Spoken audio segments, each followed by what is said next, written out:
오늘 우리에게 주시는 하나님의 말씀은 예레미야 14장 13절부터 끝절까지의 말씀입니다. 한 절씩 교독하겠습니다. 이에 내가 말하되 슬프도소이다. 주 여호와여 보시옵소서. 선지자들이 그들에게 이르기를 너희가 칼을 보지 아니하겠고 기근은 너희에게 이르지 아니할 것이라. 내가 이곳에서 너희에게 확실한 평강을 주리라 하나이다. 여호와께서 내게 이르시되 선지자들이 내 이름으로 거짓 예언을 하도다. 나는 그들을 보내지 아니하였고 그들에게 명령하거나 이르지 아니하였거늘 그들이 거짓 계시와 점술과 헛된 것과 자기 마음의 거짓으로 너희에게 예언하도다. 그러므로 내가 보내지 아니하였어도 내 이름으로 예언하여 이르기를 칼과 기근이 이 땅에 이르지 아니하리라 하는 선지자들에 대하여 여호와께서 이와 같이 말씀하셨노라. 그 선지자들은 칼과 기근에 멸망할 것이요 그들의 예언을 받은 백성은 기근과 칼로 말미암아 예루살렘 거리에 던짐을 당할 것인즉 그들을 장사할 자가 없을 것이요 그들의 아내와 아들과 딸이 그렇게 되리니 이는 내가 그들의 악을 그 위에 부음이니라.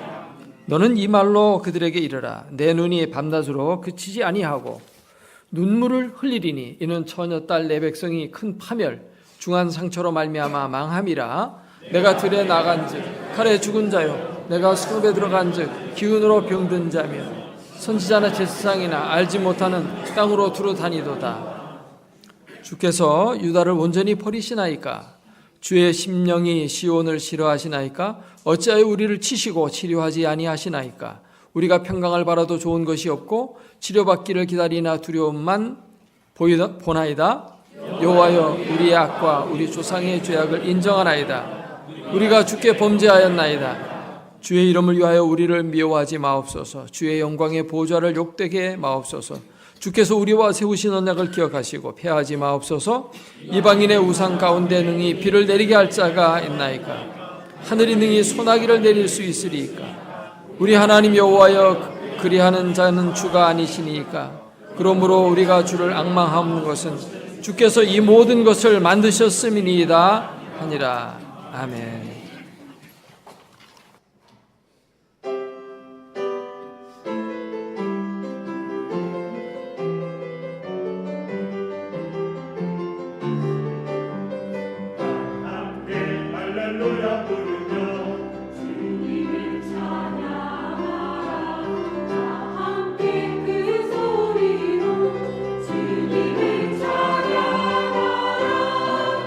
주의 이름 찬양하라.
우리 말씀에 대한 고백을 먼저 하고 말씀을 시작하겠습니다. 같이 우리 성경책을 들고, 성경이 없으면 핸드폰에 자기 성경이 들어있으면 핸드폰을 드시고 고백합니다. 이것은 나의 성경입니다. 같이 합니다. 시작. 이것은 나의 성경입니다. 나는 성경이 말씀하시는 모든 것을 믿습니다. 나는 하나님의 자녀예요. 성경 속에 있는 모든 약속들도 내 것이고 성경이 할 수 있다고 한 모든 일들을 나는 할 수 있습니다. 나는 지금 영원불변한 하나님의 말씀을 받습니다. 내 생각은 깨어있고 내 마음은 열려 있습니다. 지금 받으려는 말씀으로 인해 분명히 나는 변할 것이고 성장할 것입니다. 아멘. 제가 이렇게 높이 안 들어요. 높이 들으면 이게 뒤에 갈릴까 봐. 여러분은 이렇게 높이 들어야지. 밑에 이렇게 탭을 밑에 들고 있으면 안 돼요. 지난 4일에 부산 모 은행 앞에서 길을 가던 두 할머니가 큰 돈을 주었습니다. 5만 원짜리 100장씩 500만 원 묶여있는 다발 2개를 발견하고 두 할머니가 이게 웬 횡재냐 하면서 주워가지고 시장 보따리에 넣고 집으로 돌아갔습니다. 한 할머니는 크리스찬이어서 내가 평소에 하나님을 잘 믿고 좋은 일을 많이 했더니 하나님이 내게 선물을 주셨다고 기뻐했습니다. 하지만 그 돈은 하늘에서 뚝 떨어진 게 아니고 어떤 할아버지가 자기 손자 둘이 있는데 손자 등록금을 준비하기 위해서 한 달에 20만 원씩 치료사업 나가가지고 거기서 번 돈을 저축해서 4년 동안 해서 모은 것이었습니다. 그런데 요즘 북한에서 핵실험을 계속하고 전쟁의 위험이 높아지기 때문에 전쟁이 나면 돈을 못 찾을까 걱정이 돼서 그것을 찾아가지고 집에 장롱 안에다 이제 보관하려고 찾아갖고 돌아오다가 실수로 떨어뜨린 것인데 모르고 그냥 간 거죠. 그래서 그 돈을 주워가지고 그 두 할머니는 이제 자기 집으로 가져간 겁니다. 할아버지가 경찰에 신고를 했을 때 CCTV하고 버스의 블랙박스를 조회해가지고 두 할머니를 찾아냈습니다. 그래서 그 돈을 다시 그 할아버지는 찾게 되었는데 문제는 그 돈을 주워간 그 두 할머니는 절도죄로 기소가 되었다는 것입니다. 도둑질한 죄라는 거죠. 옛날에는 뭐 길에 뭐 떨어져서 주워서 그냥 가져가도 별로 그게 문제가 안 됐지만 지금은 길에서 뭐 떨어진 거 주워가지고 가져가면 도둑질한 거하고 똑같은 거예요. 그렇기 때문에 이 할머니들이 그런 걸 잘 몰랐기 때문에 그렇게 그냥 가져간 겁니다. 만약 이게 도둑질과 똑같은 거다라는 것을 알았더라면 아마 경찰서에 신고를 했을 거예요. 그 할머니들이 이렇게 뭐 나쁜 사람은 아닌 것 같이 보입니다. 우리가 죄라고 하는 거 무엇인지를 잘 알아야지 죄를 안 짓고 살 수가 있습니다. 죄가 뭔지도 모르고 우리가 짓는 거는 억울하잖아요. 죄를 알고도 지으면 그건 정말 내가 나쁜 놈이지만 죄가 뭔지 모르고 지었는데도 이게 또 죄다, 그거 벌 받아야 된다, 그런 인생을 살 필요는 없잖아요. 요즘 우리가 예레미야서를 묵상하면서 하나님께서 죄에 대해서 계속 지적하시고 또 회개하라고 말씀하시죠. 그래서 계속해서 주일마다 이 성경 본문을 따라가면서 우리가 우상 숭배가 어떤 것인지 또 죄는 어떻게 회개해야 되는지 하는 것들을 살펴보았는데 오늘은 죄에 대해서 한번 하나님의 말씀을 상고하고자 합니다. 죄라는 것이 무엇입니까? 죄라는 것은 따라서 하겠습니다. 하나님의 말씀을 어기는 것이다. 네. 하나님이 뭘 하라고 하면 해야 돼요. 안 하면 죄가 되는 겁니다. 또 하지 말라고 하는 거 하면 그것도 죄가 되는 것입니다. 그래서 성경에 하라는 말과 하지 말라는 말씀이 많이 있는데 유대의 랍비들은 모세오경에 나와 있는 하라 또는 하지 말라는 말씀을 다 이렇게 뽑아보니까 613가지의 율법이 있어요. 그 중에서 하라라고 하는 것이 248가지가 있고 하지 말라고 하는 것이 365가지가 있어요. 근데 그거를 사람들이 다 알려고 하니까 너무 복잡한 거예요. 그래서 이 복잡한 거를 다 알지도 못하고 죄를 짓는 경우도 많이 있을 것입니다. 그래서 이것을 간단하게 좀 줄여서 우리가 좀 생각해 볼 수는 없을까? 10계명이 사실은 율법을 줄여놓은 건데 더 한번 간략하게 줄여볼 수는 없을까 하는 이런 생각을 한 학자가 있었어요. 20세기에 기독교 최고의 신학자라고 일컬어지는 칼 바르트가 그 부분을 생각을 했는데, 이전 사람들은 다 어떻게 생각했냐면 율법을 중심으로 율법의 관점에서 죄를 생각을 했어요. 근데 이분은 독특하게 율법의 관점에서 생각하지 않고 예수 그리스도의 빛에서 죄를 보았어요. 그러니까 다른 측면에서 본 거예요, 죄를. 그러고 나니까 거기에 인간이 짓는 죄의 가장 핵심적인 죄의 요소가 3가지가 드러났습니다. 그 3가지는 모든 죄의 원천이 되는 죄예요. 거기서 모든 죄가 이렇게 뻗어나와요. 사람이 종기가 생기게 되면 거기 이제 그 골잖아요. 골무면 고름을 짜냅니다. 이 짜내도 또 고름이 또 차요. 그래서 또 짜내고 이렇게 오래 갑니다. 그런데 그 종기를 빨리 치료할 수 있는 방법은 뭐냐면 종근을 뽑아내야 돼요. 그 고름에 뿌리가 있어요. 그 뿌리를 뽑아내야 되거든요. 요즘에는 제가 뭐 고약 같은 걸 별로 사용해 본 적이 없어서 잘 모르겠지만 옛날에는 그 이명래 고약이라는 고약이 있었어요.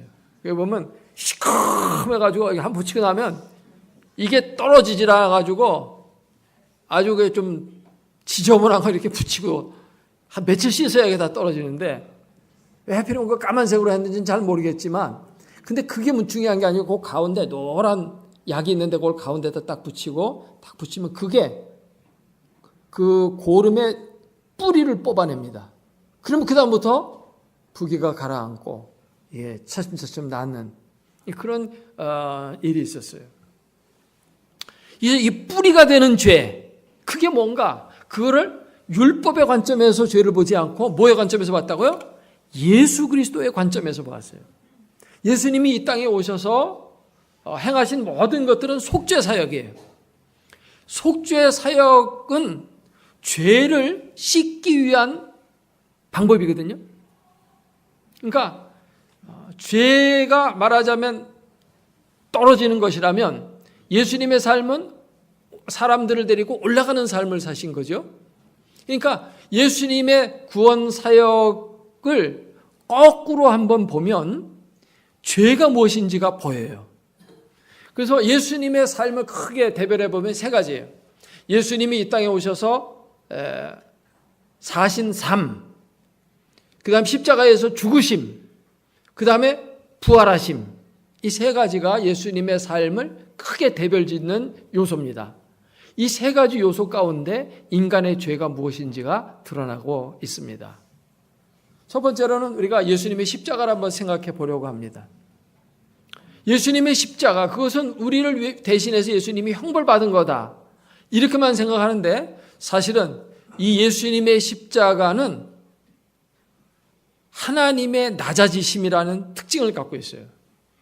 그래서 빌립보서 2장 5절 이하의 말씀을 보면 너희 안에 이 마음을 품어라. 곧 그리스도 예수의 마음이니 그는 하나님과 동등된 분이시고 하나님의 영광의 보좌에 앉아 계신 분이신데, 그분이 그 자리를 비우고 종의 형체를 가져 사람의 모양으로 이 땅에 오셔서 죽기까지 복종하셨으니 곧 십자가에 죽으심이라, 이렇게 말씀하고 있어요. 이것을 가리켜서 신학자들은 예수님의 비하라, 낮아지심이라, 이렇게 말했어요. 그러니까 예수님은 십자가에서 우리에게 보여주신 삶이 있는데 그게 뭐냐 하니까 낮아지심이라는 것입니다. 낮아지심.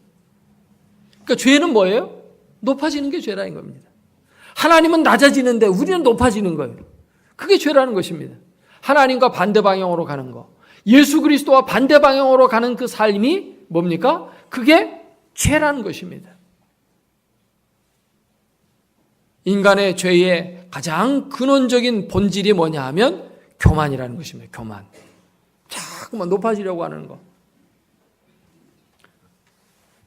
아담과 하와가 범죄한 에덴 동산에서의 죄의 본질이 어디에 있느냐 하니까 교만에 있었어요. 마귀가 와가지고 뭐라고 얘기하니까 네가 선악과를 따먹으면 하나님처럼 되고 눈이 밝아져서 지혜롭게 된다. 그렇게 말했어요. 하나님처럼 된다고 하니까 이거 얼마나 대단한 유혹이 아니에요? 피조물인 인간이 창조주 하나님과 같아진다.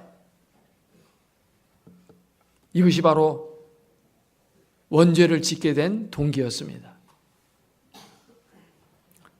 인간이 에덴 동산에서 쫓겨나가지고 이제 하나님의 저주받은 땅에서 이제 살게 되는데 바벨이라고 하는 지역에 갔을 때 창세기 11장에 보면 그들이 이렇게 말합니다. 자, 여기서 우리가 성을 건설하고 탑을 높이 쌓아서 그 탑을 하늘에까지 닿게 해서 하나님과 비견하자. 그리고 하나님으로부터 독립하고 우리의 이름을 내자. 이렇게 말했어요. 이게 뭡니까? 이게 바로 교만이라는 것입니다.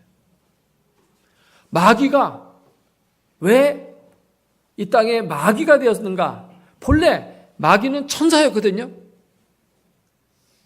하늘나라에서 정말 영광을 누리는 천사였는데 마귀가 됐어요. 저주받은 그러한 삶으로 굴러 떨어졌습니다. 그 이유가 뭐였느냐? 성경은 딱 한 가지 이유를 말해요. 그것은 뭐냐니까 교만이라는 것입니다. 하나님께까지 높아진다는 것이 지려고 했다는 것입니다. 사람도 하나님처럼 되려고 하는데 북한의 김일성 보세요. 김정일 보세요. 동상을 세워놓고 교회를 다 때려 부수시고 그 자리에다 다 동상 세웠잖아요. 나를 섬겨라 이겁니다. 나를. 그 앞에 절하게 하고 북한을 방문하는 사람들은 누구나 할 것 없이 다 김일성 동상 앞으로 먼저 가서 그 앞에 참배를 해야 됩니다. 그리고 관광을 시작해요. 요즘도 그러는지는 잘 모르겠지만 옛날에는 다 그렇게 했다고 해요. 그래서 목사들 가운데 외국에 있는 목사들이죠. 와가지고 독일 목사, 미국에 있는 목사 이런 목사들이 와서 북한을 갔다 관광하러 왔다가 그거 참배하라니까 그거 참 난처해서 아마 어떻게 했는지 모르겠어요. 그냥 눈 감고 묵상기도만 했는지 아니면 허리를 굽혔는지는 잘 알 수 없지만 이렇게 사람도 하나님 되려고 그래요. 진시황릉이 저 서안에서 발견됐는데 거기 보니까 완전히 이 진시황은 자기가 신이 되려고 했던 것이 보여요. 이집트의 피라미드 죽어서까지 저승 세계에 가서도 신이 되려고 하는 그런 게 있거든요. 그러니 사람도 하나님이 되려고 하는데 마귀가 천사가 하나님 되고 싶지 않았겠어요? 그래 하나님으로부터 심판을 받아서 저주받은 마귀가 된 겁니다. 인간도 교만하게 되면 자꾸만 하나님처럼 높아지려고 그래요. 근데 우리가 살아가는 일상적인 삶 속에서도 보면 이 교만이라는 것이 모든 죄의 근원입니다. 남보다 높아지려고 그러고 그러니까 남을 음해하고 남보다 많이 가져서 떵떵거리면서 자기 자랑하려고 하고 그러니까 남의 거 뺏어야 가지게 되고 나보다 예뻐 보이려고 온갖 일을 다 하고 하는 그런 것들이 전부가 다 죄예요. 자기를 낮출 줄 알아야 됩니다. 낮출 줄 알아야 돼요. 나는 우리 아들들 장가 보낼 때 좀 여자도 섹시도 좀 수수하게 생긴 그런 섹시를 나는 마음으로는 바라고 있어요. 너무 예쁘게 생기고 그러면요. 이게 교만병이 들려가지고 남편 알기를 우습게 알고 그러면 아주 우리 아들들 사는 게 삶이 고달퍼져요. 사람은 전부가 뭡니까? 높아지려고 하는 거. 하나님 그 제일 싫어해요. 그래서 하나님은 겸손한 자를 찾으시고 베드로전서 5장 5절에 보니까 다 서로 겸손으로 허리를 동이라. 하나님이 교만한 자를 대적하시되 겸손한 자들에게는 은혜를 주시느니라. 그러므로 하나님의 능하신 손 아래에서 겸손하라. 때가 되면 너희를 높이시리라. 우리가 예레미야서를 읽으면서 계속 보는 게 뭡니까? 너희 교만을 제발 좀 낮춰라 이겁니다. 예레미야 13장 15절에 너희는 들을지어다 귀를 기울일지어다 교만하지 말지어다 여호와께서 말씀하셨습니다. 13장 9절에 여호와께서 이같이 말씀하시니라. 내가 유다의 교만과 예루살렘의 큰 교만을 이같이 썩어버리게 하리라. 하나님은 자꾸만 낮아지시는데 우리는 높아지려고 해요. 이게 죄라는 것입니다. 믿습니까? 두 번째는 예수님의 부활에서 우리가 찾아볼 수가 있습니다. 예수님이 왜 부활하셨습니까? 예수님이 십자가에서 우리의 죄를 다 속량하셨으면 됐지. 뭐 때문에 부활하셨어요? 우리를 하나님 앞에서 살게 하시기 위해서 부활하신 겁니다. 속죄가 전부가 아니에요. 바르게 사는 것이 중요한 겁니다. 내가 죄를 회개하고 지금까지 지은 죄를 다 용서받았으면 그게 끝이 아닙니다. 앞으로 하나님을 기쁘시게 드리는 삶을 살아야 돼요. 이것이 부활의 의미입니다.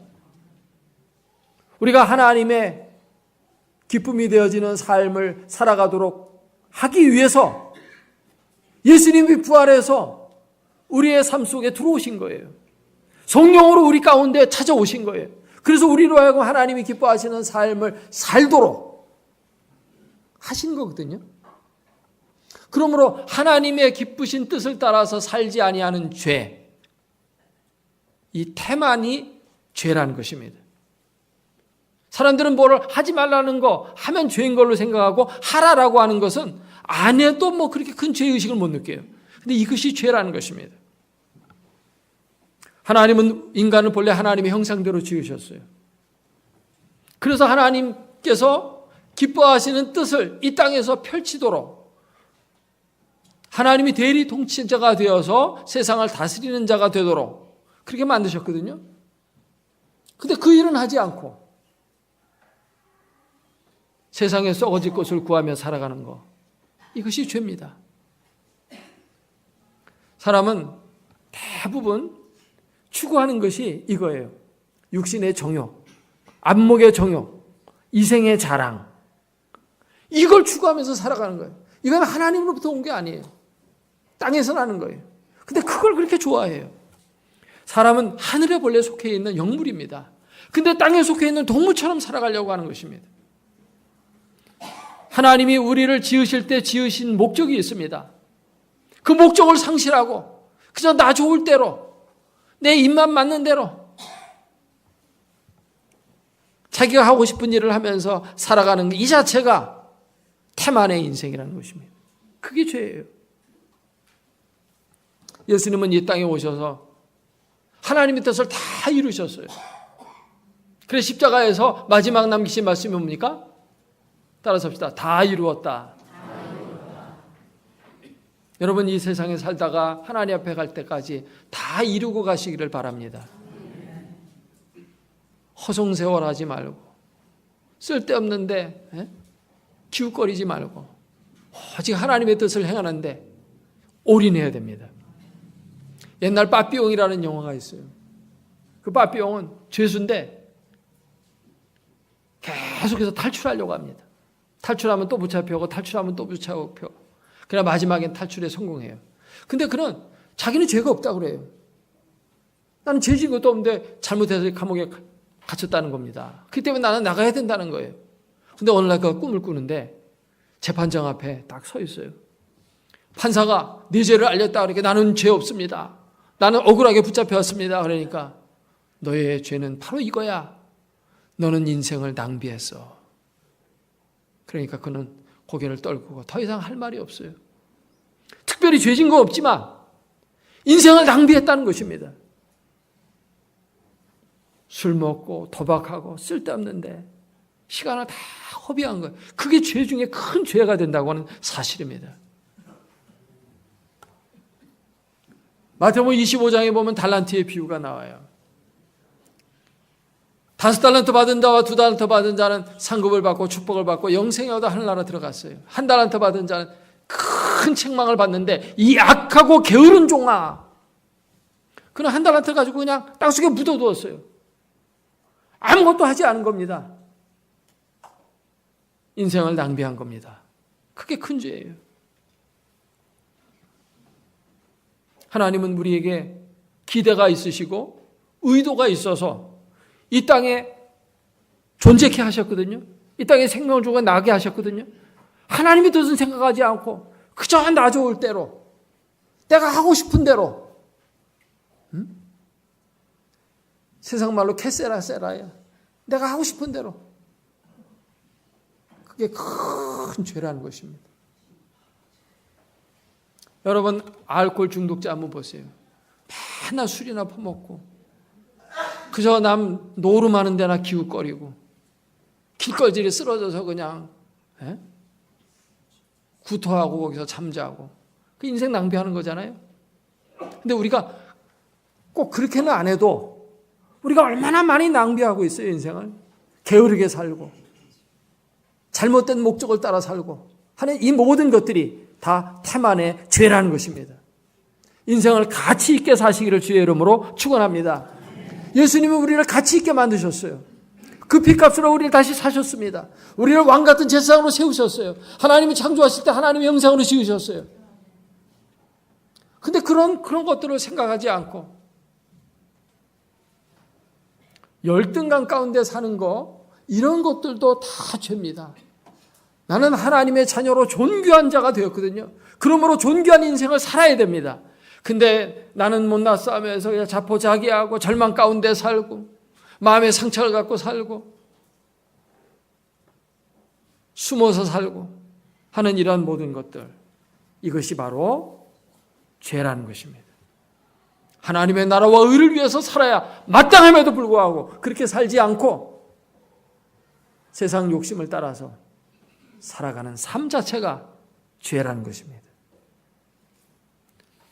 세 번째, 예수님의 삶에서 보는 우리의 죄는 기만입니다. 예수님은 이 땅에 참빛으로 오셨어요. 근데 세상은 어둠에 속해 있어요. 어둠에 속해서 어둠을 좋아하고 어둠을 따라가고 결국 어둠으로 인해서 망하는 거예요. 이 세상은 거짓 때문에 망하는 겁니다. 이 땅에 원죄가 어떻게 들어왔어요? 거짓 때문에 들어온 겁니다. 마귀가 속였어요. 그렇죠? 마귀가 선악과다 먹으면 죽는다고 하나님 말씀하셨는데 결단코 죽지 않으리라. 거기에 속고 넘어간 거예요. 인간의 불행은 바로 이 속이고 거짓되고 하는 이런 것 때문에 결국은 인간은 억압되고 고통 가운데 살다가 패망하는 것입니다. 그런데 예수님은 이 땅에 진리로 오셨습니다. 예수님 자신이 진리입니다. 내가 곧 길이요 진리요 생명이니. 그리고 예수님이 사신 삶 자체가 진리의 삶이었고 예수님이 말씀하신 그 말씀 자체가 진리고 모든 것이 다 진리예요. 그게 바로 예수님을 알고 따르라는 거거든요. 그래서 예수님이 요한복음 8장 32절에서 너희가 진리를 알지니 진리가 너희를 자유롭게 하리라. 진리가 너희를 구원할 것이다. 근데 그 진리는 예수 그리스도 안에 있어요. 마귀는 처음부터 거짓말장이에요. 그래서 사람을 거짓으로 깨우고 거짓과 속임, 이것은 참다운 진리 가운데 이룰 수 없고 구원에 이룰 수가 없는 거예요. 예수님이 구원 사역을 베푸는데도 그 구원 사역을 베푸는 예수님을 오히려 죄를 뒤집으셔서 죽이는 겁니다. 예수님이 진리이신데 진리를 십자가에 못 박아버려요. 이게 인간이 하는 일입니다. 왜 사람은 진리를 이렇게 싫어하고 거짓을 좋아할까요? 그것이 더 달콤해 보이기 때문입니다. 그게 거짓에 속아서 거짓된 삶을 살아서 거짓된 것으로 모든 게 끝나버리고 말게 되는 거예요. 너 저 사람 가진 거 뺏어 가져. 남의 걸 억압하고 착취하고 그렇게 하거든요. 세상 권력자들이라는 권력자들이 지금까지 인류 역사가 지내온 지금까지 주로 뭐 했냐면 남의 거 뺏는 일 많이 했어요. 그게 거짓이거든요. 참 진리는 뭐냐면 베푸는 거예요. 주는 거예요. 근데 그걸 빼서 가지라는 것입니다. 사람들이 여기에 속아요. 남의 물건 훔쳐가지면 야 이거 훔쳐서 내가 가지면 좋다고 생각해요. 달콤하게 생각해요. 거짓을 따르면 그것이 내게 행복을 준다고 생각해요. 아닙니다. 거짓은 우리를 잘못된 길로 인도해서 결국은 멸망에 이르게 만드는 거예요. 그래서 예수님은 이 땅에 오셔서 진리를 말씀하시고 진리를 행하시고 또 성령으로 말미암아 병자들 고치고 귀신 내쫓고 이런 일을 했는데 사람들이 뭐라고 얘기하냐니까 예수님이 지금 귀신 쫓아내는 것은 귀신의 왕 바알세불에 집혀서 귀신을 쫓아내는 거다 이렇게 말해요. 어이가 없는 겁니다. 그래서 예수님이 이렇게 말씀했어요. 서로 분열돼서 싸우는 나라마다 서지 못한다. 아군이 아군끼리 쳐 죽이면 그 군대는 망하는 것입니다. 적과 싸우기도 바쁜데 아군끼리 싸우면 그 군대가 어떻게 서겠어요? 아무리 마귀지만 마귀가 귀신끼리 서로 싸워가지고 그러면 그 귀신의 나라가 설 수 있겠어요? 귀신이 그렇게 어리석습니까? 귀신도 지혜로워요. 예수님을 미혹하고 유혹한 거 보세요. 얼마나 지혜롭고 아주 명석한 머리를 가지고 예수님을 미혹하잖아요.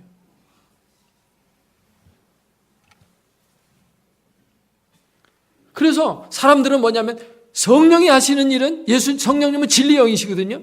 진리의 영이 진리를 기록하게 하셨죠.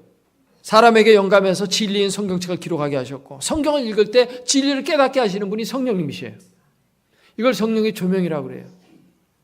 근데 성령의 능력으로 말미암아 귀신을 내어줬는데 이건 악령의 역사라고 하는 것입니다. 그러니까 이건 뭡니까? 결국 진리를 거짓이라고 말하고 거짓을 진리라고 말하는 거예요. 그렇기 때문에 이런 죄를 짓는 자는 예수님 뭐라고 했어요? 도무지 사함을 받지 못한다. 모든 인간의 죄는 다 용서받지만 성령을 거스리는 죄는 아무도 용서받지 못한다. 죄 중에 가장 큰 죄는 뭐냐면 거짓을 따르는 죄예요. 거짓을 행하고 거짓을 말하고 거짓을 따르는 이것이 바로 죄의 근원입니다. 모든 뿌리는 여기 있어요. 남을 속이고 뺏고 도적질하고 죽이고 하는 이 모든 인간의 죄의 그 속성에는 뭐가 있냐면 거짓이 있어요. 그래서 정치가들은 절대 거짓말하면 안 돼요. 서양에서는 이게 아주 철저합니다. 개인적으로 막 바람 피고 이런 것도 내가 바람 폈습니다. 용서해 주십시오. 그럼 용서해 줘요. 그러나 안 폈습니다. 거짓말하면 당장 쫓아내버리는 것입니다. 대통령직에서도 막 쫓겨나잖아요. 거짓말하면. 근데 바람 펴서는 안 쫓겨나. 잘못했다고 진실을 말하면 안 쫓겨나. 거짓말하면 돈 부정 뇌물 받아놓고 모른다고 그러고 그런 거 받은 일 없다고 거짓말하면 그건 아주 여지가 없습니다. 왜냐하면 죄의 근원이 이 거짓이기 때문에 거짓. 하나님은 정직한 자를 사랑하십니다. 그래서 죄의 뿌리가 뭐냐 하니까 기만인 것입니다. 기만. 예수님의 삶은 죄가 하나도 없으신 삶을 사셨어요. 그건 우리가 바로 죄인이기 때문에 예수님이 대신 이렇게 살아라고 보여주신 겁니다. 모든 죄가 기만에서 나오기 때문에 너희는 의롭게 살아라 알려주실 것입니다. 그래서 우리는 예수님의 삶과 예수님의 죽음과 예수님의 부활에서 인간의 죄의 가장 근원된 본질 세 가지를 보게 됩니다. 첫째는 교만이고 둘째는 태만이고 셋째는 기만이라는 것입니다. 여기서 모든 죄가 나오는 거예요. 우리가 예수님의 삶을 통해서 죄가 무엇인지가 분명히 보일 뿐만 아니라 어떻게 살아야 우리가 이 죄를 이기고 승리할 수 있는가가 보여져요. 고린도서 15장에 보면 사망에 쏘는 것은 죄라고 그랬거든요. 근데 그 죄로부터 이기는 힘을 예수 그리스도가 주신다고 했어요.